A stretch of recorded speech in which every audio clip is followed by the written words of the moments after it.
Hello friends, welcome back to diplomatic Manthan. मेरा नाम है अमन सिंह। दोस्तों, चाइना ने अभी एक स्टेटमेंट दिया है इंडिया को लेके, तो आज हम लोग उसी के ऊपर बात करने वाले हैं। मतलब बेसिकली एक दोस्ती का हाथ बढ़ाया है इंडिया के तरफ। तो क्यों बढ़ाया है, मुझे ऐसा लगता है कि ये डिप्लोमेटिक एक चाल भी हो सकती है।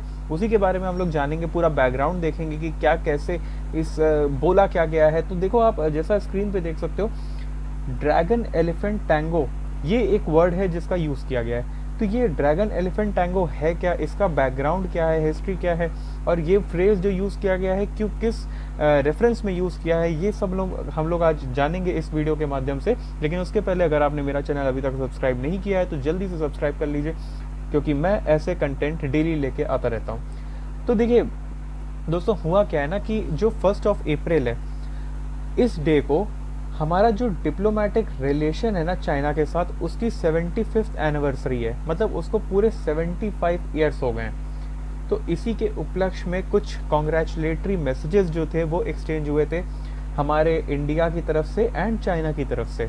तो बेसिकली हमारी जो प्रेसिडेंट हैं द्रौपदी मुर्मू जी, उन्होंने भी ये चीज़ कॉन्ग्रेचुलेट किया था, और वहाँ जो प्रेसिडेंट है चाइना के, उन्होंने भी हमें एक मैसेज भेजा। उस मैसेज में जो बेसिकली उन्होंने फ्रेज यूज़ किया है उसका नाम है ड्रैगन एलिफेंट टैंगो। अब ये फ्रेज बहुत इंपॉर्टेंट हो जाता है, क्योंकि ऐसा जनरली देखा नहीं गया है। अगर आप चाइना की बात करो तो चाइना जो है ना, अगर आप ऐसे देखो कि इंडिया चाइना का रिलेशन, तो वो बहुत ही खट्टा वाला रहा है। कभी ऐसा नहीं रहा है कि नहीं, बड़े अच्छे रिलेशंस रहे हों, राइट। तो इसलिए ये फ्रेज जो है ये इम्पॉर्टेंट हो जाता है। और ये इम्पॉर्टेंट है काफ़ी ज़्यादा लेयर्स में, हिस्टोरिकली, जियोपॉलिटिकली, इकोनॉमिक और स्ट्रैटेजिक तो बिल्कुल है। तो अभी मैं आपको बताने वाला हूँ कि ये ड्रैगन एलिफेंट टैंगो, ये जो फ्रेज है, इसका मीनिंग क्या है। बेसिकली क्या है ना दोस्तों, जैसे इसमें ड्रैगन है, ड्रैगन एलिफेंट टैंगो, तो इसमें जो ड्रैगन वर्ड का यूज़ किया है ना इन्होंने, ड्रैगन मीन्स चाइना इटसेल्फ, और एलिफेंट जो है वो इंडिया को सिग्निफाई करता है। और जो टैंगो का मीनिंग है, टैंगो का मीन्स है कोऑर्डिनेशन, है ना, कोऑर्डिनेशन। तो बेसिकली इससे बताना, ये कहने की कोशिश ये कर रहा है, ये एक दोस्ती का हाथ है कि इंडिया और चाइना को कोऑर्डिनेट करके अब चलना चाहिए। तो बेसिकली सिंबलाइज ही यही कर रहा है। Dragon symbolises China and elephant symbolises your India, but the tango is for coordination. अगर आप देखो तो ये कोऑर्डिनेशन के लिए, तो ये जो मेटाफर यूज किया है ना, तो ये इन्होंने यूज किया है, बेसिकली सिग्निफाई कर रहा है पीसफुल को एग्जिस्टेंस। अगर मैं बात करूं पीसफुल को एग्जिस्टेंस की, क्योंकि आप देखते हो कि जैसे चाइना के साथ हमारे बॉर्डर इश्यूज भी काफ़ी रहे हैं, फिर ट्रेड को लेके भी काफ़ी चीज़ें चलती रहती हैं। चाइना पाकिस्तान के भी क्लोज है। तो और अभी अभी रिसेंटली आप देखो तो यूनुस जो बांग्लादेश के इस टाइम पे केयर टेकर गवर्नमेंट के एडवाइज़र हैं, वो भी वहाँ पे गए थे। तो ये सारी चीज़ें जो है वो बहुत ज़्यादा मैटर कर रही हैं, क्योंकि ये सब इंडिया को तो पसंद नहीं आएगा बेसिकली, ठीक है। दूसरी चीज़ जो ये सिग्निफाई कर रहा है वो है म्यूचुअल डेवलपमेंट, कि हम यार अगर म्यूचुअली डेवलपमेंट करेंगे ना, तो हम लोग एक जो कॉमन गोल है उस तक पहुंच सकते हैं ईजिली। बेसिकली यही चीज़ है। और encourage despite past, encourage cooperation despite past tension. मतलब जो पुरानी चीज़ें हैं ना, पुरानी चीज़ों को भूल के भी हम लोग एक ट्राई नया दे सकते हैं। एक्चुअली भूलना तो नहीं, लेकिन उसको ध्यान में रखते हुए भी हम लोग अभी चाहे तो फिर कोऑपरेट करके आगे की तरफ बढ़ सकते हैं। तो बेसिकली यही चीज़ें हैं। आप देख सकते हो ये dragon signifies China and elephant signifies India, ठीक है।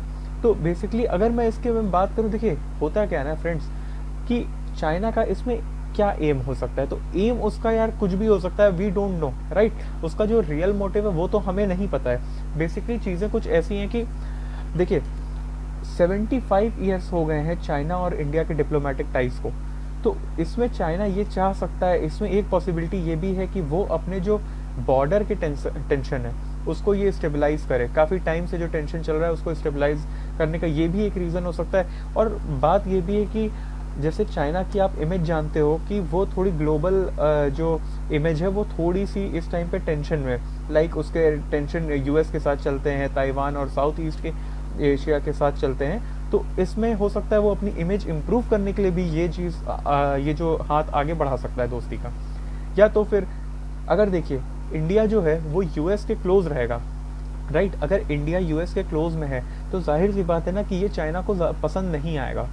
तो हो सकता है कि वो इस रिलेशन को देख के थोड़ा सा जेलस फील कर रहा हो, राइट, कि नहीं भाई, अगर ये, क्योंकि ये ग्लोबल ऑर्डर में बहुत बड़ी चीज़ हो जाती है, तो इंडिया और यूएस के टाइज को भी हो सकता है वो काउंटर बैलेंस करने के लिए ये चीज़ कर सकता है। दूसरी चीज़ ये भी हो सकती है कि इकोनॉमिकली अगर मैं बात करूं, कि आपने देखा होगा 2020 में जब कोविड आया था, तो कोविड के टाइम पे ना बहुत ज़्यादा जो चाइना का इकोनॉमिकली ना चाइना थोड़ा वीक हो गया था। तो बेसिकली इसको भी काउंटर करने के लिए, री एंगेज करने के लिए ये एक स्टेप लिया जा सकता है। और इसमें अगर मैं बात करूं तो शी जिनपिंग जो है, उन्होंने डायरेक्टली बोला है the general direction of bilateral relation from strategic a long term perspective, मतलब वो एक लॉन्ग टर्म पर्सपेक्टिव में ही जाना चाह रहे हैं। अगर मैं बात करूं इंडिया की, तो यार देखिए, हम लोग के साथ इतनी बार धोखेबाजी हो चुकी है ना कि हम लोग इतने जल्दी उस पर बिलीव नहीं कर पा रहे हैं। तो इंडिया रिमेन्स कॉशियस, हम लोग ना अभी सतर्क ही हैं कि इसका रीज़न क्या है। दो, जो प्रेसिडेंट मुर्मू हैं और जो हमारे पीएम हैं, हमारे प्रेसिडेंट और पीएम ने कॉन्ग्रेचुलेटरी मैसेज तो भेज दिया है, नो डाउट, लेकिन फिर भी एक ना बहुत बहुत ऐसी चीज़ है कि हम उसके लिए बहुत कॉशियस हैं। क्योंकि देखिए, सिक्योरिटी कंसर्न्स हैं हमारे पास। जैसे 2020 में गलवान वैली क्लैश हुआ था भाई, उसमें हमारे जो 20 सोल्जर्स थे वो वीर गति को प्राप्त हो गए थे। तो वो जो घाव है ना, वो बड़ा ताज़ा है, हम उसको भूल नहीं सकते इतनी जल्दी, क्योंकि चाइना ने ये काफ़ी बार किया। और जो हमारा अभी बॉर्डर स्टैंड ऑफ है वो अभी चल ही रहा है, ठीक है, जो लद्दाख में। उसके बाद अगर मैं बात करूँ तो चाइना भाई अपने बंदों को उठा के ले आता है अक्साई चीन तक, right, line of actual control तक ले आता है। तो ये सब इंफ्रास्ट्रक्चर जो ये लोग बिल्ड कर रहे हैं, तो वो क्यों कर रहे हो? अगर भाई आपको इतना ही साथ में रह कॉर्पोरेट करके करना है तो आप क्यों कर रहे हो? तो ये कहीं ना कहीं आपको बंद करना पड़ेगा, राइट। तो इंडिया की अगर मैं बात करूँ तो आपने कभी भी देखा होगा ना, इंडिया जो है अपना, वो हमेशा बैलेंस बना के चलता है हर जगह। फिर वो रशिया यूक्रेन हो, है ना, तो हर जगह इंडिया की आदत है वो बैलेंस बना के, और दिस इज़ वेरी नाइस। तो जो स्ट्रैटेजिक ऑटोनॉमी है ना इंडिया की, तो ये है आपकी आत्मनिर्भर भारत की, आत्मनिर्भर भारत की। तो इंडिया जो है ना वो सेल्फ रेजिलियंस बनना चाहता है, ठीक है।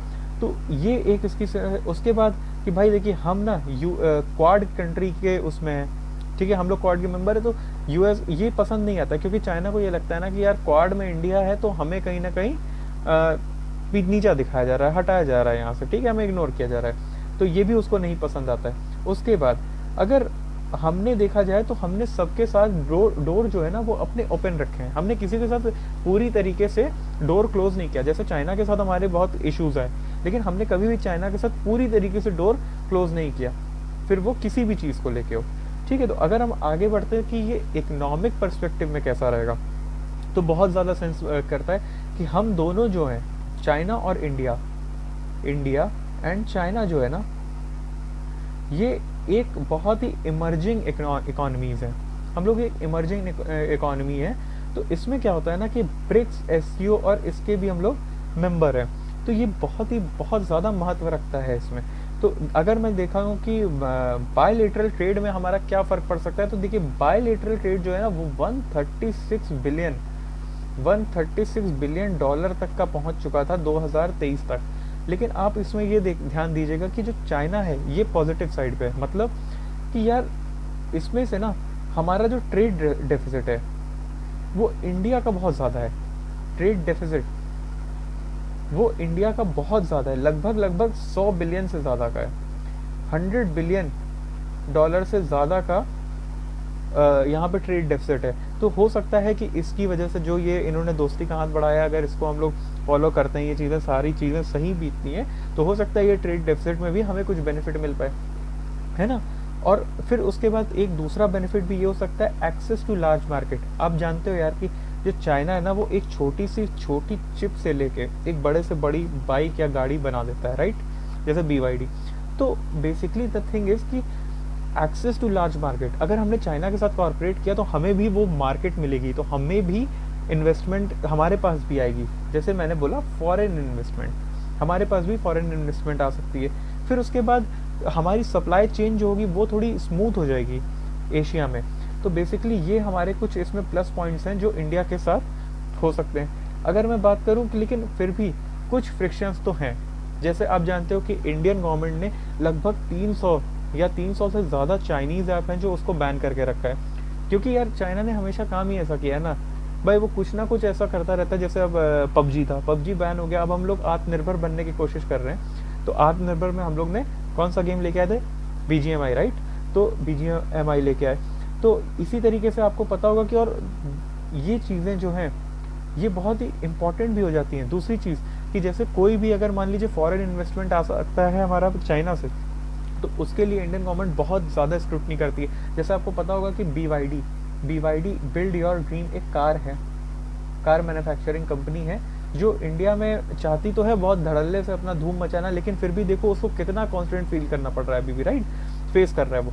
तो यही चीज़ें हैं, हम लोग बहुत ज़्यादा, क्योंकि हम लोग आत्मनिर्भर की तरफ जा रहे हैं। और दूसरा है कि हम लोग China+1 पॉलिसी को थोड़ा प्रमोट करते हैं। China+1 पॉलिसी का मतलब क्या होता है ना कि जैसे मान लो कोई भी एक नेशन है या कोई भी कंपनी है, वो चाइना में जा रहा है अपना मैन्युफैक्चरिंग हब सेटअप करने, तो हम लोग उसको एक ऑफर देते हैं कि यार तुम इंडिया को भी ध्यान में रखो।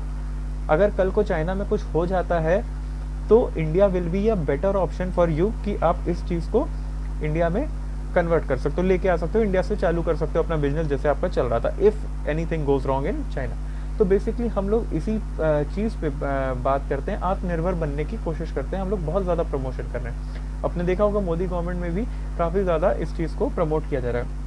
अगर मैं बात करूं मिलिट्री एंड सिक्योरिटी पर्सपेक्टिव की, तो देखिए बॉर्डर इश्यूज हमारे साथ हमेशा रहे हैं। जैसे कि अक्साई चीन में भाई जो लद्दाख वाला रीज़न है, इस पे ये लोग अपना लोगों को भेज देते हैं, अपने आर्मी पर्सनल्स को भेज देते हैं। फिर उसके बाद अरुणाचल प्रदेश, ये सब जो एरिया हैं, इन सब के जो बॉर्डर डिस्प्यूट्स हैं वो अभी तक चल रहे हैं, ठीक है। फिर उसके बाद हमारे कोई भी मिनिस्टर या कोई भी डेलीगेशन हमारे अरुणाचल प्रदेश जाते हैं तो वो उस पर इनको बड़ी दिक्कत होती है चाइना को, तो कहीं ना कहीं उसको ये चीज़ें रोकनी पड़ेगी। और इंडिया जो है वो इंफ्रास्ट्रक्चर बिल्ड करना शुरू कर चुका है, रोड, टनल, एयर फील्ड्स जो हैं ये सब कर चुका है। क्योंकि देखो इंडिया को भी पता है कहीं ऐसा ना हो कि तुमने हाथ बढ़ाया है ना और उसके बाद हम तो रुक गए, क्योंकि हम लोग ने कई बार ऐसा किया, हम लोग रुक जाते हैं, अपना इंफ्रास्ट्रक्चर तैयार करके नहीं रखते हैं, उसके बाद चाइना ने पीछे से खंजर भोंका है, राइट।